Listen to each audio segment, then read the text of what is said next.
ఏ పని మొదలుపెట్టినా ముందు గణపతి పూజ ఎందుకు చేస్తారో ఎప్పుడైనా ఆలోచించారా? ఈ ప్రశ్నకు సమాధానం ఒక అద్భుతమైన పురాణ కథలో దాగి ఉంది. ఒకసారి దేవతలు అందరూ శివపార్వతుల దగ్గరకు వచ్చి ప్రార్థించారు. మేము చేసే యజ్ఞాలు, కర్మకాండలు చాలాసార్లు మధ్యలో విఘ్నాల వల్ల ఆగిపోతున్నాయి. మాకు ఒక మార్గం చూపించండి.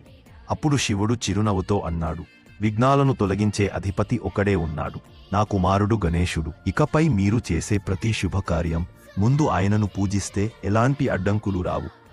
దీనికి కారణమేంటంటే, ఒకసారి దేవతలందరూ ఎవరు మొదట పూజించబడాలి అని వాదించారు.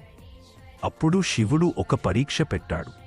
3 లోకాలను చుట్టి మొదటగా నా వద్దకు వచ్చేవాడే మొదట పూజించబడతాడు అని.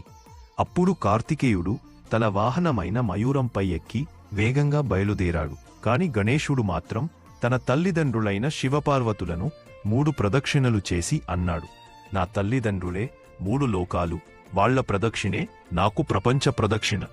ఈ సమాధానంతో శివపార్వతులు ఆనందపడి గణేశుని వరమిచ్చారు, ఎవరైనా శుభకార్యం మొదలుపెట్టే ముందు నిన్నే పూజించాలి, నువ్వు విఘ్నాలను తొలగించి విజయాన్ని ప్రసాదించాలి అని.